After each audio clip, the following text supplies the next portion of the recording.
neonates, and this results in an increased percutaneous absorption and an increased transepidermal water loss. Here you see transepidermal water loss in the neonatal period, and you see this is higher and shows much more variation than the transepidermal water loss in adults. Natural moisturizing factor refers to components inside the corneocytes which bind and attract water. And as you can see, the concentration of natural moisturizing factor in neonates or in neonatal corneocytes is lower than in adult corneocytes, and this results in less binding capacity of the corneocytes and in much more fluctuations of the water balance in neonates than in adults. You see there is an increased absorption and desorption of exogenous water in neonates. There are also some compositional differences.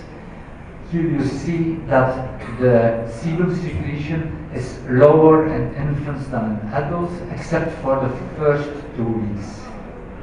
As for skin pH, we see that during the first 2 weeks, the skin pH is higher, at the beginning almost neutral. And we also see that the stratum corneum hydration is higher in neonates than in adults. All these elements result in an incomplete antimicrobial defense, and in summary we can say that the neonatal skin differs from adult skin in structure, composition and function, with an increased percutaneous absorption, an increased transepidermal water loss, chemical and mechanical irritability, an incomplete antimicrobial defense, and unstable water handling capacity. And these different skin characteristics result in repercussions on infant skin care. So we come to the second part of this introduction, the skin care of the newborn. Skin care is influenced by many factors, by culture, family tradition, wealth, climate and season, body region and skin condition. I think everybody can imagine that ideal skin care for this baby is different than for this baby. Skin care of the newborn implies exposure to skin care products, and it's important to know that these are the requirements for neonatal skin care products in order of importance. The skin care products should be safe, this means non-toxic. There should be good tolerability, the products should not be irritating and they should not be allergic. They should be efficient and should be cosmetically acceptable. Potentially toxic substances are salicylic acid, urea, lactic acid and etheric oils. Potentially irritant substances are preservatives, urea, olive oil, soya oil and mustard oil. There are also some potentially allergenic substances in some infants' care products, and this can be fragrances, preservatives, substrates, some conditioners and some plant extracts.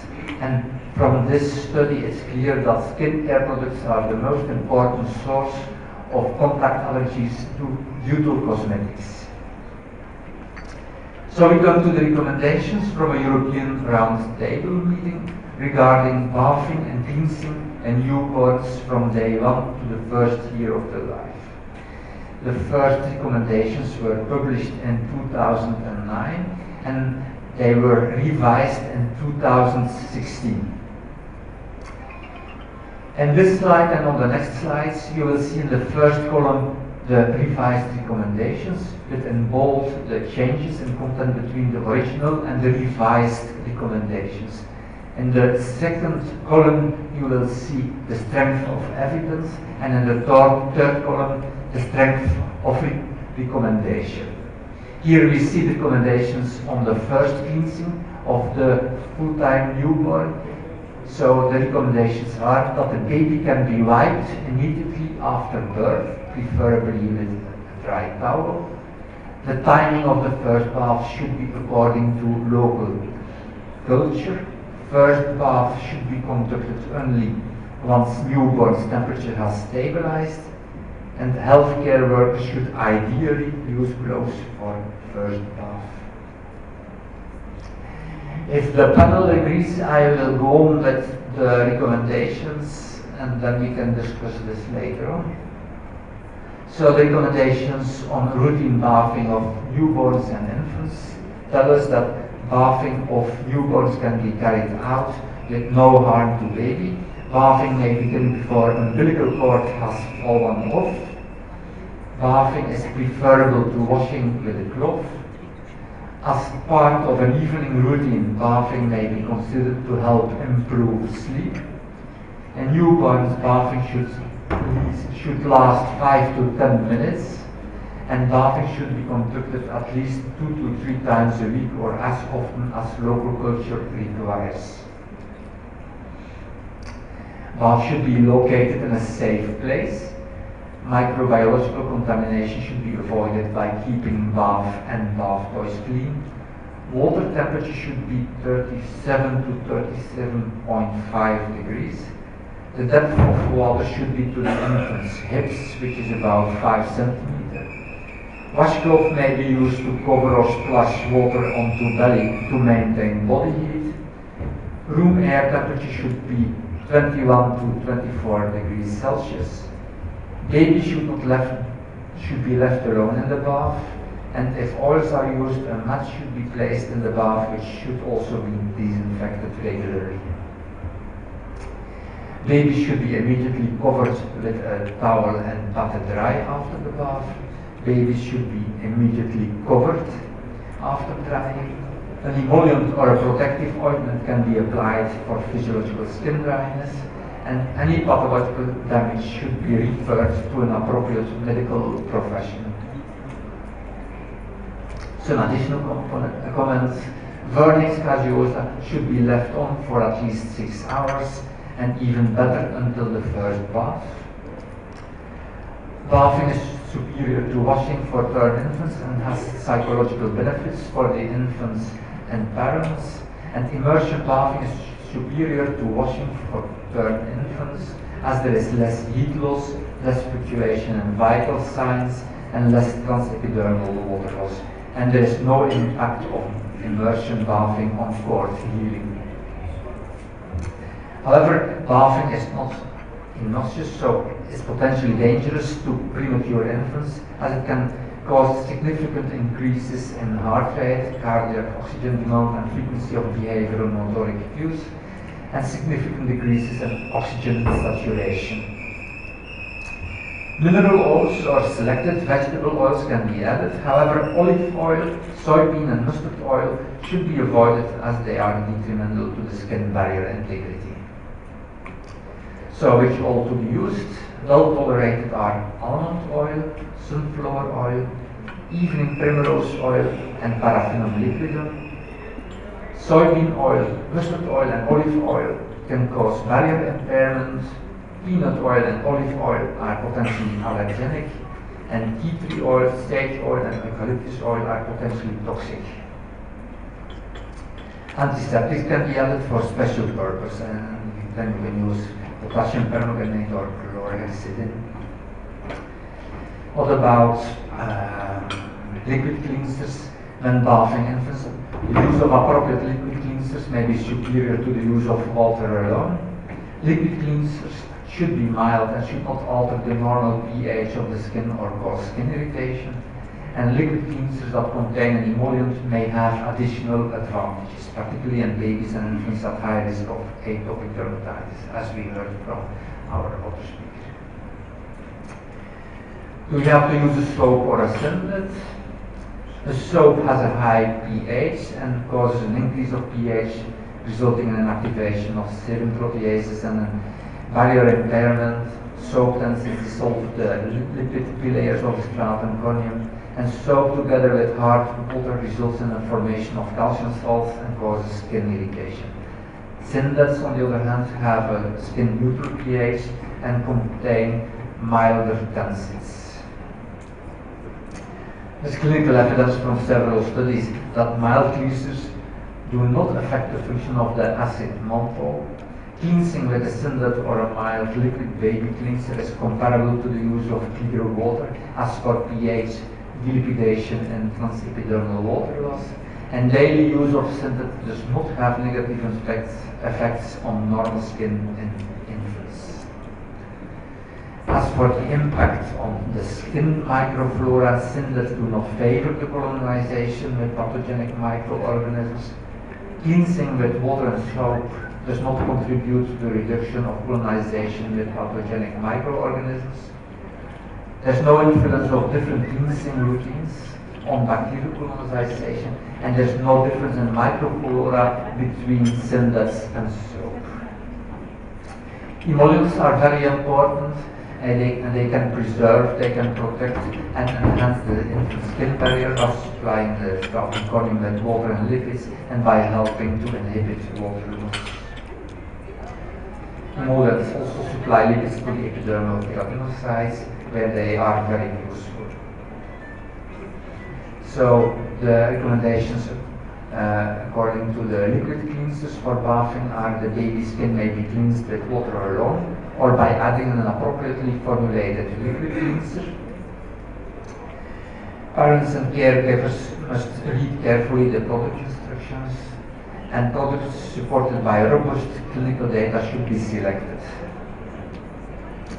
Recommendations on the use of emollients. The recommendations are: you should use emollients at least twice weekly, and the choice of emollients should be adapted to the geographical location and seasonal variations. As for the application of oils, appropriately formulated baby oils can be lightly applied to the skin for physiological skin dryness. A small amount of appropriately formulated baby oil can be applied to baby's bath according to product usage recommendations, but over-the-counter cooking or kitchen oil should not be used on the baby's skin. So in summary, bathing is superior to washing. Mineral oils or selected vegetable oils can be added to the water. Antiseptics can be added for special purposes. Appropriate skin or liquid cleansers may be superior to water alone. Synthets are superior to soaps. The ideal neonatal skincare product is safe, well tolerated, effective, and cosmetically acceptable. And the use of an emollient is very important. But first of all, if you use a product, first do not harm. Thank you. Thank you very much for this pleasant presentation, actually. And I think you will have many questions for the care of our babies. First, I'd like to ask you, when you advise or you accept the baby to go to the swimming pool or to the beach? Yeah, I see. Then the mother or the father goes with the baby to the swimming pool or the beach. She's doing it for her pleasure, for her fun, more than for the baby's fun. For the baby, it's also okay that you put it in the bath. This is one point. If you go to the swimming pool or to the sea, it's very important that you go with the baby for 10 or 15 minutes into the water, then you come out, because otherwise the temperature will go down. Then you dry the baby, you wait for example, a quarter of an hour or a bit longer, and then you go in the water again. But you must be careful for the temperature of the baby. So, to be short, whatever age of the baby can go to the swimming pool. After the swimming, you should dry the baby and put some emollient to be okay. And for the use of sunscreens, at what age do you recommend using sunscreens for the babies? From the beginning, yeah. And even when you go walking with the baby like this, put some sunscreen. Yeah. Which type, organic, inorganic, or? Organic, yes, and with minerals.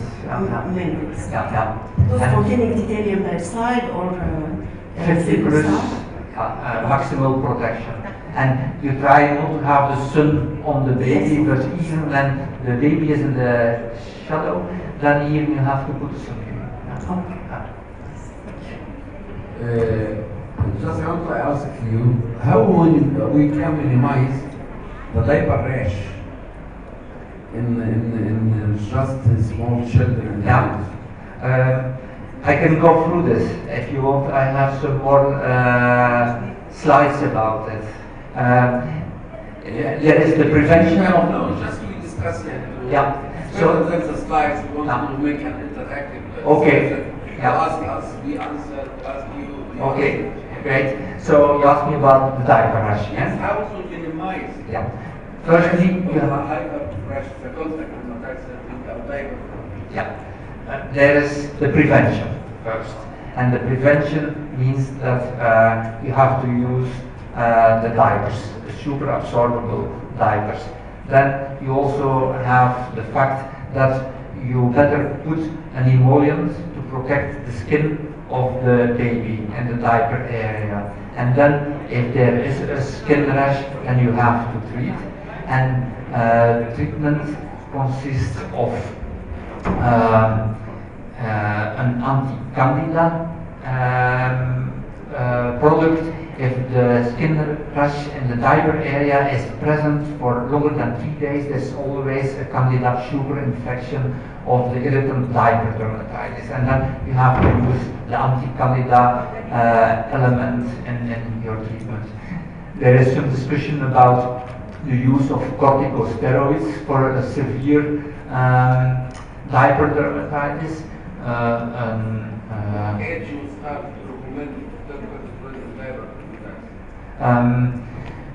If you have a diaper dermatitis that is not disappearing by putting, for example, a paste with zinc, for example, then you can go to a low-strength corticosteroid already after, from the age of 1 month, for example, any age. Yeah.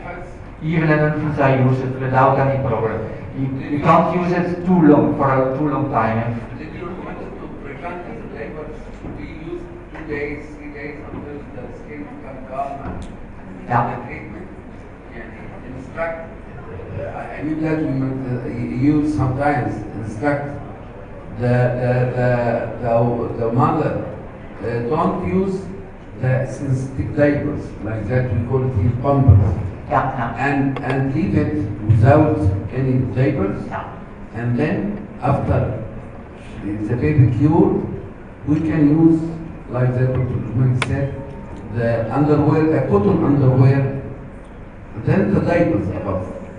I agree with you that sometimes you have to take away the diaper so that there is no occlusion.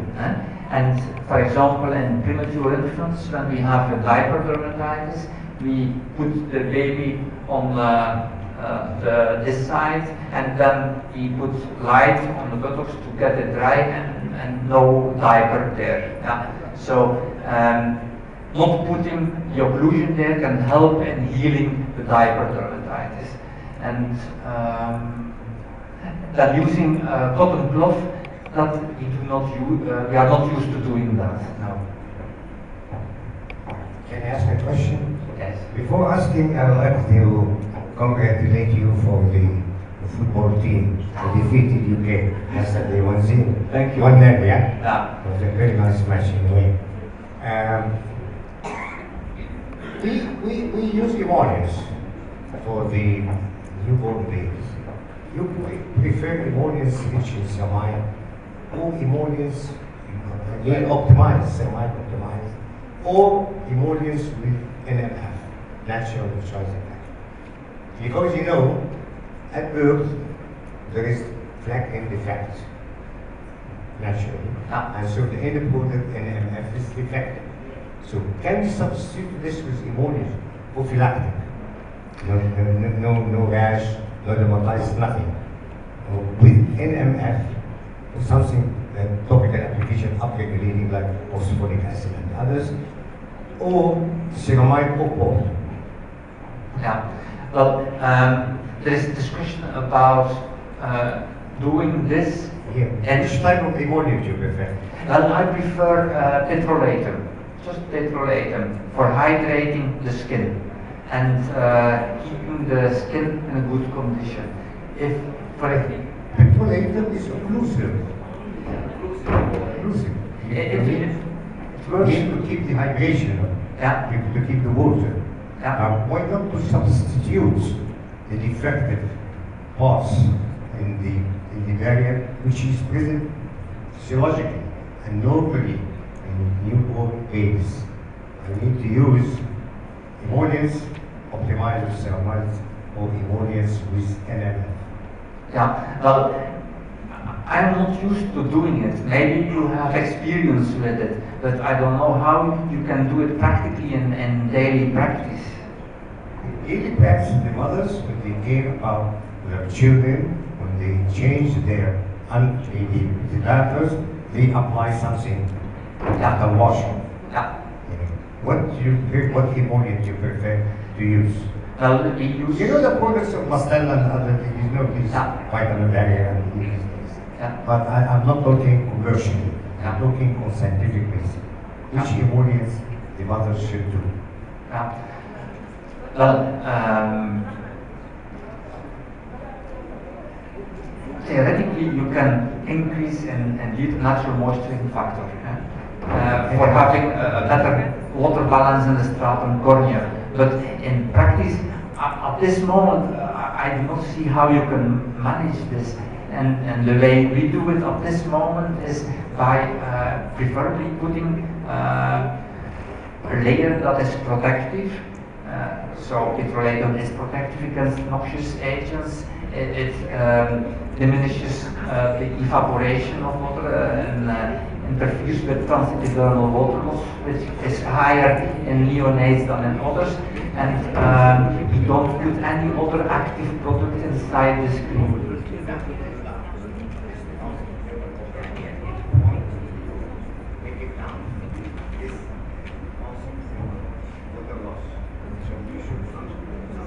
Yeah. Yeah. Sometimes we put zinc oxide paste as well. That's the alternative we use. Or we just use an emollient, such as petrolatum 20% and not 100%, 20%. That's maybe the answer you want to hear. So not 100% petrolatum, because then it's too occlusive.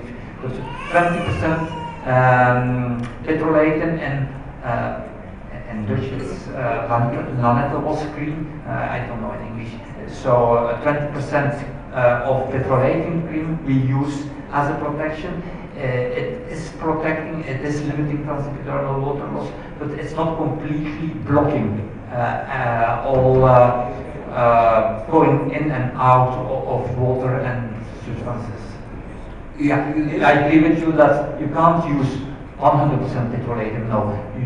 20% petrolatum is what we are using. What about zinc oxide cream? Pardon? Zinc oxide Yeah, cream. yeah. Yeah, I agree with this possibility. This is an alternative we use as well. And certainly in babies who are very sensible for diaper dermatitis.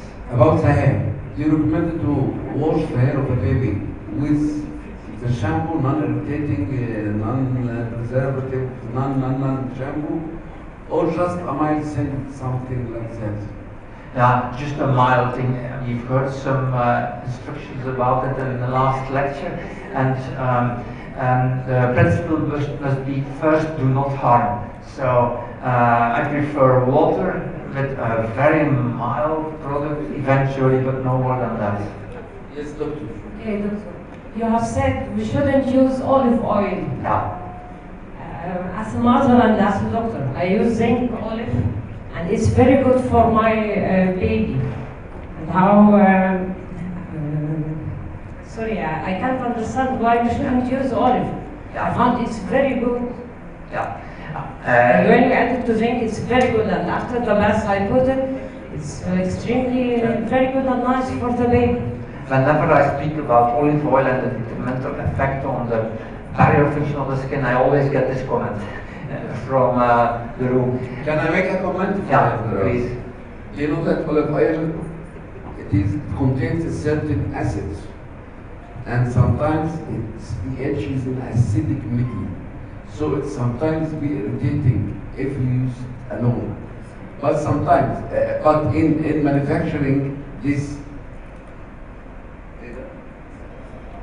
but the olive oil used with silk products for certain company, it is the least oil, olive oil containing acids, purified to some extent. But if it is a commercial olive oil, it is irritating, yes. And now I don't know if you agree or not, they replaced the coconut oil. It is the most safest oil you can use it on the skin of both infants, children, even adults. Yes, and an important point in your question is also that you have a baby with a normal skin, I suppose, so with a very good barrier function, and then probably the olive oil will not be detrimental, but the skin which is a little bit damaged, then olive oil. This is the second question I want to ask you. Come to agree something. We have two types of skin. It is an atopic-based skin or normal skin. Yeah.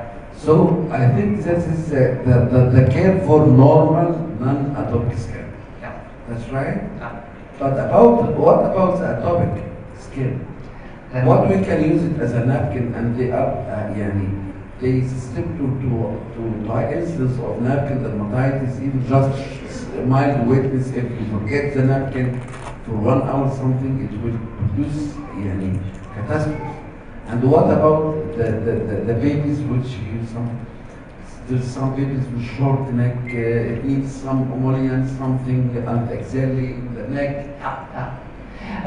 When they have this rash there, then I easily use Dactacort, and Dactacort is Dactarin, anticandida, and Cort is from hydrocortisone. So the combination of both of these is very effective. I start first with putting eosin. You know eosin, the red thing that dries out. This first, then when it's dried out, then I put Dactacort twice a day, and in 2 or 3 days, the rest which you described has disappeared. I need the normal daily care. After normal daily care, You cannot use Dactacort. No, if you have disease, if this malaria something, we can use it, Dactacort. If you have the rash there, then you can treat it with it. And to prevent it, I again come back to my petrolatum 20%. Okay. Dr. Mustafa. Yeah, thank you. Yes. Dr. Mustafa.